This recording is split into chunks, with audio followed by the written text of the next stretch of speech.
ibadah pencurahan Roh Kudus. Kami mempersembahkan hidup kami kepada Tuhan. Kami percaya yang terbaik adalah ibadah ketika kami mempersembahkan hidup kami pada Tuhan. Sungguh-sungguh mengasihi, sungguh-sungguh mengandalkan Tuhan, sungguh-sungguh memberikan hidup, yaitu waktu, keuangan, talenta untuk Tuhan. Dan kami percaya semua kalau kami ada ini karena pertolongan Tuhan. Karena itu kami minta Roh Kudus tuntunlah kami, penuhilah hidup kami, supaya kami boleh terus mampu melakukan setiap firman Tuhan dan kehidupan kami boleh menjadi berkat. Terima kasih Bapa, terima kasih. Dalam nama Tuhan Yesus Kristus, kami akan mendengar firman Tuhan, kenyataan urapi kami semua, sehingga kami bisa menikmati firman Tuhan dan melakukannya. Dan kami akan menikmati mujizat-mujizat firman Tuhan. Dalam nama Yesus kami berdoa dan bersyukur. Haleluya, amin. Puji Tuhan. Silakan duduk Bapak Ibu. Shalom. Haleluya. Terima kasih buat Bapak Pendeta David dan BPH yang sudah memberikan saya kesempatan melayani, beribadah bersama dan menikmati firman Tuhan. Ya boleh PPT-nya ya. Kita akan ibadah kita pencurahan Roh Kudus sudah masuk hari yang ke-7 dan diberikan tema dengan temanya adalah bersama Roh Kudus menyatakan kasih dalam komunitas orang percaya. Bersama Roh Kudus menyatakan kasih dalam komunitas orang percaya. Diambil dalam 1 Korintus 12 ayat 12 sampai 26. Saya akan bacakan untuk Bapak Ibu boleh ikutin di dalam Alkitab suci, handphone suci silakan, atau kita baca PPT suci di LCD ya. 1 Korintus 12 ayat 1 sampai 26. Ayat 12 maksudnya 12 sampai 26. Karena sama seperti tubuh dan satu anggota-anggotanya banyak dan segala anggota itu pun sekalipun banyak merupakan satu tubuh. Demikian pula Kristus. Sebab dalam satu roh kita semua, baik orang Yahudi maupun orang Yunani, baik budak maupun merdeka, telah dibaptis menjadi satu tubuh dari kita semua dan diberi minum dari satu roh. Karena tubuh juga tidak terdiri dari satu anggota, tetapi atas banyak anggota. Andai kata kaki berkata, karena aku bukan tangan, aku tidak termasuk tubuh. Jadi benarkah ia tidak termasuk tubuh? Dan andai kata telinga berkata, karena aku bukan mata, aku tidak termasuk tubuh. Jadi benarkah ia tidak termasuk tubuh? Andaikan tubuh seluruhnya adalah mata, di manakah pendengaran? Andaikan seluruhnya telinga, di manakah penciuman? Tetapi Allah telah memberikan kepada anggotanya masing-masing secara khusus suatu tempat pada tubuh seperti yang dikehendakinya. Andai kata semuanya adalah satu anggota, di manakah tubuh? Memang ada banyak anggota, tetapi hanya satu tubuh. Jadi mata tidak dapat berkata kepada tangan, aku tidak membutuhkan kau, dan kepala tidak berkata kepada kaki, aku tidak membutuhkan kau. Malahan justru anggota-anggota tubuh yang nampaknya paling lemah dan paling dibutuhkan. Dan kepada anggota-anggota tubuh yang menurut pemandangan kita kurang terhormat, kita berikan penghormatan khusus, dan terhadap anggota-anggota kita yang tidak elok, kita berikan perhatian khusus. Hal itu tidak dibutuhkan oleh anggota-anggota kita yang elok.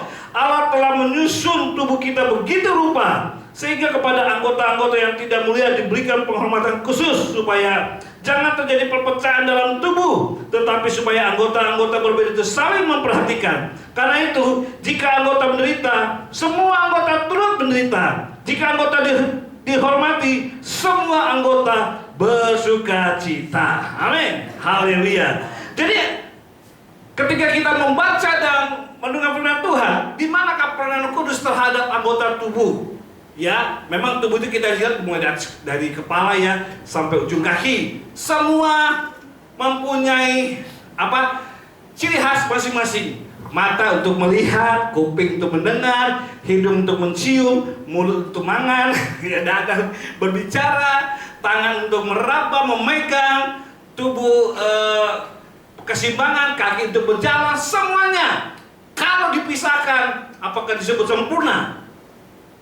Ya, tentu sempurna kalau lengkap. Kalau tidak sempurna, maka dibilangkan agak cacat atau apa. Tetapi yang terpenting bukan sempurnanya tubuh, tetapi adalah semua berjalan dengan sebaiknya. Amin.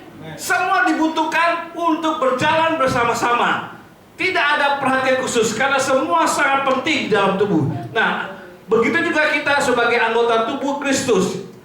Roh Kudus memberikan peranan kepada kita bahwa kita sebagai komunitas orang percaya, kita perhatikan bahwa Roh Kudus mengingatkan kita bahwa kita adalah satu tubuh dengan banyak anggota. Amin. Coba next selanjutnya. Peranan Roh Kudus. Apa sih peranan Roh Kudus bagi kita komunitas orang percaya satu gereja? Yang pertama, Roh Kudus mengingat kita bahwa kita adalah satu tubuh dengan banyak anggota. Coba beritahu ke kanan, kamu dan saya satu anggota. Amin. Yesia, Ebenezer Satelit, Immanuel, Eats. Walaupun bentuk kita beda, tapi kita satu anggota. Kita saling membutuhkan. Gereja ini membutuhkan, satelit ini membutuhkan kita. Amin. Kita punya talenta, kita punya fisik berbeda, tetapi dibutuhkan untuk berjalannya ibadah sini. Karena itu Roh Kudus mengingatkan kita, hey, kamu dan saya adalah satu. Walaupun lain darahnya, kamu mungkin darah O darah Yesus, atau saya saya juga darah Yesus. Kita satu di dalam Kristus. Amin. Beda suku, ya, tapi satu tubuh dalam Kristus, satu saudara dalam Kristus. Semuanya dalam Kristus karena kita saling membutuhkan satu dan lain. Dan gereja ini, satelit ini saling membutuhkan kita semua. Amin. Haleluya. Masing-masing anggota tubuh punya fungsi dan peranannya masing-masing. Masing-masing harus berfungsi dengan baik. Kaki, tangan, mulut, telinga harus berfungsi dengan baik. Seperti kita sudah baca ya, berfungsi dengan baik. Kita adalah tubuh Kristus. Tangannya Kristus, kakinya Kristus, kehadiran Kristus, perhatiannya Kristus, belas kasihan Kristus. Gereja bukanlah tempatnya, gereja adalah orangnya. Amin. Gereja bukan tempatnya, tempat kita bisa berubah. Tapi puji Tuhan, di sini sudah punya tempat sendiri. Amin. Tidak mungkin pindah karena sudah membeli. Dulu mungkin kontrak, tapi sekarang sudah punya. Tapi kita berdoa terus, bukan hanya punya, supaya gereja ini direnovasi, bahkan dapur dibongkar menjadi besar, sehingga kita bisa saling semangat memuliakan Tuhan dengan tempat yang baru, dengan suasana yang baru, dan kita bisa membawa jiwa-jiwa datang beribadah sini. Amin. Siapa merasa satelit Immanuel ada di gereja saya? Wah, cuma 10 orang. Pak, saya Ambengan Ebenezer, itu gereja pusat, betul. Tapi ini cabang. Nah, tapi juga sama dengan sana. Tapi kalau ini merasa Bapak Ibu saya beribadah sini diberkati, bahwa saya bertumbuh iman saya diberkati gereja ini, di satelit ini, Immanuel di sini. Mari kita harus setia beribadah. Bukan hanya setia, kita harus memberikan satu perhatian satu dengan lain. Amin. Bahwa kita saling membutuhkan. Ibadah ini dikatakan bukan tempat, tapi adalah orang-orangnya. Jadi tempat bisa berubah di tempat, tetapi orangnya tidak. Di mana gereja ini bisa berjalan karena ada orang-orang yang mau beribadah memuliakan Tuhan. Dan dalam suatu ibadah semua saling membutuhkan. Musik tidak akan bisa berjalan kalau tidak ada WL dan singer, betul? Ya WL singer kalau tidak ada jemaat yang datang beribadah, mereka seperti konser sendiri atau live streaming dulu ya. Pandemi, gak enak ya kan? Tapi sekarang sudah onsite, sudah kumpul bersama. Sama, dari mulai dari depan Bapak Ibu datang beribadah ada aser gitar, ya kan, menerima tamu. Apa kabar Bapak Ibu? Puji Tuhan, selamat pagi, selamat datang. Mari kita beribadah dengan sukacita. Wow, walaupun dia bukan pengkhotbah, dia hanya cuma terima tamu, tapi menyambut kita dengan semangat. Apa kita nggak gembira? Amin. Hati kita gembira bukan karena firman Tuhan atau pujian yang bagus, firman Tuhan bagus. Tapi ketika mulai masuk ke rumah Tuhan, ada yang menyambut. Bukankah itu ada kesukaan tersendiri? Wow, baru masuk saya disambut dengan sukacita. Walaupun gerejanya masih kecil, orang sedikit, tapi saya merasa ini adalah, saya merasa welcome home. Saya merasa dihargai, saya merasa dihormati. Selamat datang Bapak Ibu, puji Tuhan, kabarnya pasti baik-baiknya. Mari kita beribadah. Wow, pasti senang Bapak Ibu. Amin. Peranannya sama, walaupun fungsinya beda, orangnya beda, tetapi semua saling membutuhkan satu dan lain. Coba beritahu, kamu butuh aku. Nah, senggol ke kanannya. Untuk apa? Untuk sama-sama melayani. Untuk apa? Sama-sama beribadah, supaya kita merasakan kehadiran Tuhan.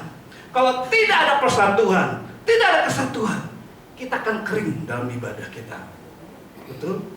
Walaupun musik hebat, WL singlenya hebat, tetapi kalau tidak ada kesatuan, Pasti percaya pemusik tidak akan harmonisasi, betul? Skillnya pemain keyboard bagus, drumnya bagus, pemain bassnya bagus, tapi mereka kalau tidak ada kesatuan, tidak akan harmonis, tidak indah, karena saling egois mempermainkan skill. Sama dengan ada singer, selalu keharmonisian itu ada karena ada kesatuan sehingga harmonis, dan kita sama-sama melayani. Pengkhotbah, pembicara, pendua syafaat, pemimpin, semua saling membutuhkan supaya kita merasakan kehadiran Tuhan. Amin. Semua punya fungsi berbeda, tetapi punya satu tujuan, untuk Tuhan dimuliakan. Dan ketika Tuhan dimuliakan, kita diberkati oleh Tuhan. Haleluya. Itu yang pertama. Yang kedua, peranan Roh Kudus bagi komunitas orang percaya, bagi gereja. Apa peranannya? Yang kedua adalah peran Roh Kudus mengingatkan supaya kita saling mengasihi satu dengan yang lain. Tadi saling, yang pertama tadi saling apa? Tubuh. Tadi Roh Kudus mengingatkan kita bahwa kita adalah satu tubuh dengan banyak anggota, mempunyai peranan masing-masing tapi satu tujuan. Nah sekarang Roh Kudus mengingatkan kita untuk saling mengasihi satu dengan lain. Kalau semua nggak diawali dengan dasar kasih, saling mengasihi, ibadah tidak akan berjalan dengan baik. Amin. Bisa saja mulai ini, tapi ada yang satu biasa saja, tapi tidak harmonis dan tidak mungkin Tuhan hadir. Dia awali dengan ada kasih ketika mulai datang beribadah, menyembah dan melayani Tuhan bersama-sama. Dikatakan saling menghargai tanpa melihat status dan jabatan, dan kepada anggota-anggota tubuh menurut pemandangan kita kurang terhormat, kita berikan penghormatan khusus, dan terhadap anggota-anggota kita yang tidak elok kita berikan perhatian khusus, dan hal itu dibutuhkan oleh anggota-anggota kita yang elok. Ayat 23 dan 24. Artinya kita saling menghargai tanpa melihat status dan jabatan. Siapapun Bapak Ibu yang pribadi, mungkin di kantor saya seorang manajer, mungkin saya seorang dirut owner perusahaan, tapi ketika di rumah Tuhan kita semua sama. Amin. Tuhan tidak melihat status Bapak Ibu apa seorang pengusaha konglomerat, orang biasa, karyawan biasa, tidak masalah. Ketika engkau dan saya hadir, kita adalah jemaat, kita adalah saudara. Amin. Tanpa melihat status duniawinya. Mungkin ketika keluar, engkau bekerja dengan usaha masing-masing, mungkin bisa terjadi. Tapi sesama saudara dalam Tuhan, satu gereja, di hadapan Tuhan kita semua bodoh. Amin. Status kita semua sama. Mau seorang pendeta, mau seorang ketua badan organisasi kekristenan atau kegerejaan, ketika waktu beribadah kita semua sama di depan Tuhan, sama-sama membutuhkan Tuhan, sama-sama memuliakan Tuhan. Amin. Karena ketika Tuhan dimuliakan, Tuhan tidak melihat status. Ketika engkau beribadah dengan tuluskan engkau beribadah. Amin. Tuhan mendengar dan menjawab doa kita, bukan karena kita orang kaya, status kita hebat, dan kita suka memberi banyak, tidak. Yang Tuhan lihat adalah kerendahan hati kita datang ke rumah Tuhan. Amin. Contoh di Alkitab ada ya. Bapak tahu contoh di Alkitabnya? Ya ketika seorang berdoa, seorang pengemis ini datang dengan orang imam. Wah mau di depan. Tetapi ketika orang berdosa datang, dia berdoa duduk di belakang. Saya tidak layak. Seorang imam datang di depan, seorang ahli Farisi, ahli Taurat datang beribadah di depan. Tapi ketika seorang biasa datang ke rumah Tuhan, ke bait Allah, dia berkata, Tuhan, aku tidak layak di depan, aku bukan siapa-siapa. Justru disitulah bagi Tuhan dia sesuatu, dia orang spesial. Kenapa? Ketika datang beribadah, datang dengan kerendahan hati. Siapapun status kita, siapapun berhebatnya status jabatan kita di sekuler, siapapun kita di hadapan Tuhan, nobody, bukan siapa-siapa. Tapi ketika datang beribadah, bahwa saya butuh Tuhan, saya rindu diurapi Tuhan, saya rindu untuk diberkati Tuhan, datanglah dengan kerendahan hati, bahwa saya butuh Tuhan. Amin. Beritahu, senggol kakinya, kamu butuh Tuhan. Ayo beritahu, kamu butuh Tuhan. Saya juga. Saya kalau di depannya, kalau nggak bisa saya kalau kiri kanan, saya kalau di depannya, saya belakang. Kamu butuh Tuhan. Haleluya. Butuh Tuhan. Karena Tuhan tidak melihat status, jabatan, harta. Ketika datang ke rumah Tuhan, disitulah Tuhan melihat kita. Dan Roh Kudus mengingat kita supaya kita saling mengasihi satu dengan lain, yaitu saling menghargai tanpa melihat status dan jabatan, saling berbuat baik. Ayat 26, 1 Korintus 12:26 berkata, karena itu jika satu anggota menderita, semua anggota turut menderita. Jika satu anggota dihormati, semua anggota turut bersukacita. Wow. Karena itu, selama masih ada kesempatan bagi kita, marilah kita berbuat baik kepada semua orang, tetapi terutama kepada kawan-kawan kita seiman. Berbuat baik. Amin. Misalkan kita mau beribadah, kita bawa mobil, kiranya sendiri atau 2 orang. Ada saudara kita satu gereja kita, jemaat satu Immanuel mau beribadah, mereka mungkin jalan kaki atau ini, ya kita numpang, ayo bareng sama-sama. Kita berkorban. Amin. Jangan sedih, wasa kita ini itu menunjukkan kita satu, kita membuat kebaikan. Lalu kedua adalah dalam hal bisa mau beribadah. Ketika teman kita sakit apa dikunjungi, loh kok si teman kita itu yang apa tidak datang ya minggu kemarin, ada apa ya? Ditelepon, dikunjungi. Amin. Bukan tugas mengunjungi, tugas untuk menghargai, bukan tugasnya Pak David sebagai pendeta, bukannya Pak Singgi sebagai ketua satelit. Bagi kita semua, saat kita peduli. Lihat blok kita di masing-masing blok kursi ya. Biasanya kita udah punya bookingan ya. Nah, sebelah kita siapa, depan kita siapa, saya udah tahu. Nah, minggu kemarin kan beribadah mana? Oke, mungkin kita masih ada kesibukan. Minggu depan nggak ada lagi. Langsung dong, teleponin, tanyain. Kemarin sampai ibu kemana? Kok aku nggak lihat, nggak melo, nggak ngetakoh di sini. Wah, kemarin puji Tuhan, ada sukacita, ada kakak, ada kehadiran Tuhan. Kok ibu kemana? Nah, itu tugas kita, saling care, saling peduli. Kita memberkati orang bukan karena kita harus dengan uang, tidak. Dengan perhatian menanya saja itu sudah luar biasa. Amin. Itu sudah termasuk pemberian. Nggak harus punya uang, memberi, bertraktir, ya bagus. Tetapi ketika bertanya saja, kok minggu kemarin nggak datang, di AF nggak datang, doa malam nggak datang, kemana? Itu sudah suatu pemberian, perhatian, pengorbanan kepada saudara seiman satu gereja. Amin. Supaya kita tetap saling terkoneksi satu dengan lain. Selama masih ada kesempatan, mari kita memperhatikan satu dengan lain. Ya, di surga waktu kita datang kepada Tuhan, dipanggil Tuhan, ya yang pertama adalah iman.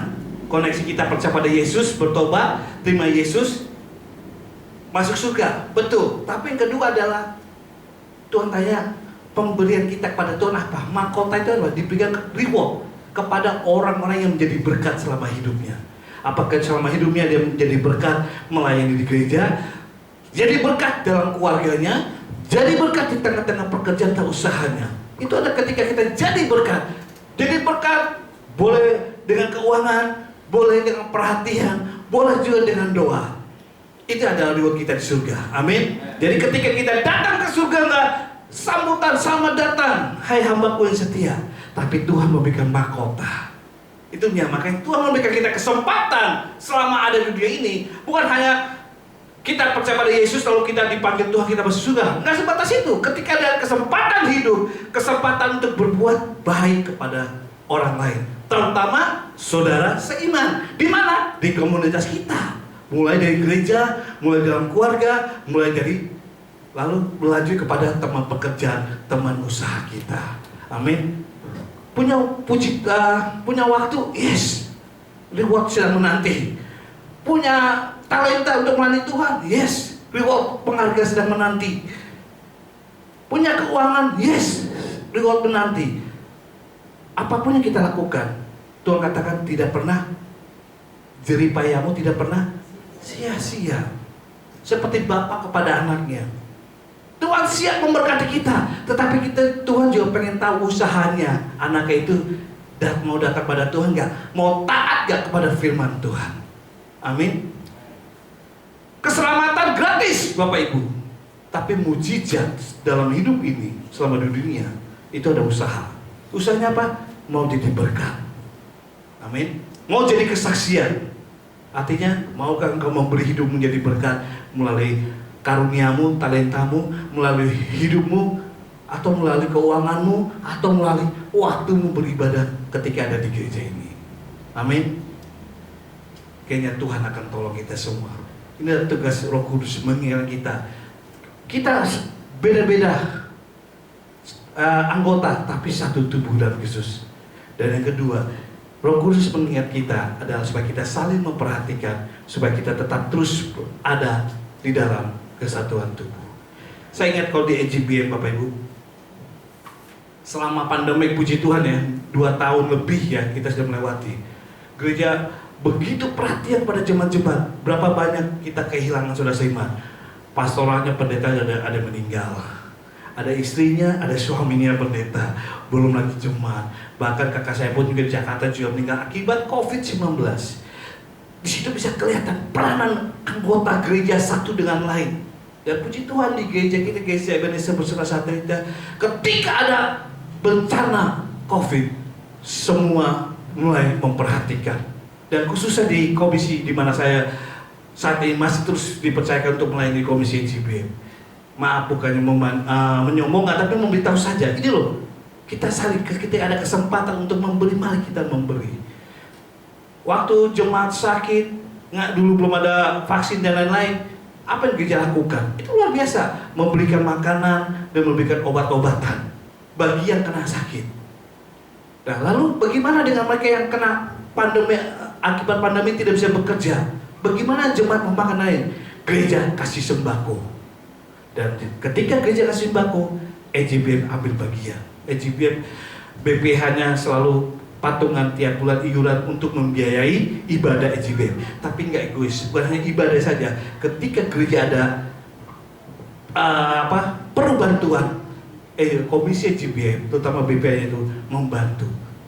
Gereja saya pertama kali 900 paket ya, sembako, beras, ini dan lain.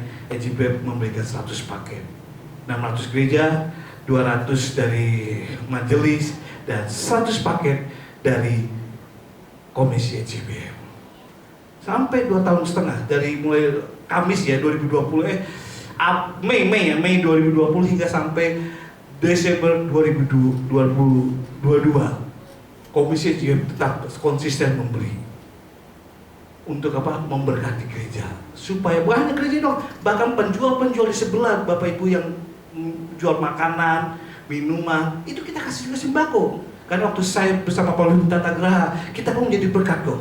Karena orang itu sudah berjual di gereja kan sudah lama kan. Mereka juga pasti kalau ada ibadah, mereka juga berkurang pendapatannya. Ya waktu kita membagikan kepada jemaat, saya bersama pemimpin kasih mereka sekitar ada 25 orang kita kasih juga kepada mereka, dan mereka merasakan dampaknya. Bahkan mereka sudah berdagang dapat untung, dan ketika ada sepi mereka juga tetap dibagi oleh gereja. Bukan hanya gereja penjual situ, bahkan sapam, ruko ambengan, dan juga office boy dan lain-lain, kita berkati mereka juga sampai lebih. Dan mereka bersyukur kehadiran gereja ambengan jadi berkat juga bagi ruko, pegawai-pegawai ruko ambengan, bahkan bagi para penjual-penjual yang ada di gereja. Itulah peranan. Selama masih ada kesempatan, mari kita memberkati satu dengan lain. Amin. Ketika kita dipanggil Tuhan, harta kita, jabatan kita nggak bisa kita bawa ke surga, dan nggak dapat reward. Yang dapat reward pertama adalah apa? Pertama, ucapan selamat datang, karena kita udah percaya Yesus. Terima Yesus sebagai Tuhan bersama, itu kunci tiket. Yang kedua, reward mahkota emas adalah perbuatan baik kita selama ada di dunia. Tuhan gak tanya harta kita, Tuhan tidak tanya aset kita, berapa rumah, berapa tabunganmu di bank, berapa mobil kau miliki. Enggak, itu akan ditinggalkan. Bahkan itu menjadi bencana bagi anak cucu yang gak akur. Perebutan harta, banyak kan akibat warisan perebutan harta. Cucu atau anaknya menjadi gak akur, bertengkar. Tapi kalau kita selama masih bisa jadi berkat, pertama berkat bagi keluarga, berkat juga bagi sesama gereja, anggota gereja, maka itu yang Tuhan catat. Amin. Tuhan sudah mencatat loh. Hari ini Bapak Ibu beribadah, rajin ya, masih rajin ya, rajin Pak David rajinnya dicatat. Wah, ketika memberikan melayani Tuhan dicatat. Wah, dia memberikan waktu. Dan semua sudah dicatat. Apapun yang kita kerjakan, Tuhan sudah mencatatnya. Kasih tahu kiri kanannya, Tuhan sudah mencatat engkau hari ini. Di kitab kehidupan dicatat. Haleluya. Berarti ini Roh Kudus sudah mengingatkan apapun yang kita lakukan sudah dicatat. Kalau kita dicatat, ingat utang, Tuhan tidak mau berhutang. Kita sedang berhutang, betul, tapi Tuhan tidak mau. Ketika kita berbuat sesuatu untuk Tuhan, berbuat sesuatu untuk sesama, apalagi berbuat sesuatu untuk gereja komunitas kita. Waktu Pak David berbuat sesuatu, memberkati gerejanya, melayani dengan setia, wah, langsung Tuhan bagi malaikat, kat sini. Pak David itu rajin, dia memberkati orang dengan kehadirannya, dengan firman-Nya, dengan khotbahnya, dengan doa-doanya, bahkan dengan orang cepat kasih Innova. Ganti airnya Innova ya. Misalkan gitu kok. Artinya Pak Tuhan sekarang memberkati. Enggak, ini bukan khotbah ini ya. Cuma isyarat Tuhan sudah memberkati. Amin. Artinya apa? Bukan bentuk kata. Dia memberkati beliau dengan kesehatan. Dia memberkati anak-anak akan menjadi orang yang sukses. Apa mau kita lakukan untuk gereja, untuk sama kita? Berkata bukan kita, bukan ibu. Anak cucu kita akan diberkati Tuhan. Akibat apa? Kita orang tuanya menjadi berkat di mana kita berada saat ini. Ingat, Bapak Ibu sedang beribadah. Hasilnya bukan Bapak Ibu saja terima, tapi anakmu akan diberkati Tuhan. Amin. Otomatis kalau kita diberkati, anak kita diberkati sehingga bisa sekolah dengan baik, bisa kuliah dengan baik, dan bisa tercapai cita-citanya. Karena dari papa, mamanya, bapak, ibu, dan saya sebagai orang tua sudah memberikan contoh teladan rohani, contoh teladan menjadi orang tua yang baik. Tuhan memberkati. Mari kita berdoa. Kita bangkit berdiri. Haleluya. Satukanlah roh kami, ya Tuhan. Bergandengan tangan. Gereja Satelit Immanuel memerlukan Bapak Ibu Saudara saya untuk bersatu bergandengan tangan memuliakan Tuhan, dan Roh Kudus akan memberikan kekuatannya mengurapi kita bersatu, mengasihi Tuhan bersatu, mengasihi sesama sidang jemaat bersatu, mencari jiwa-jiwa datang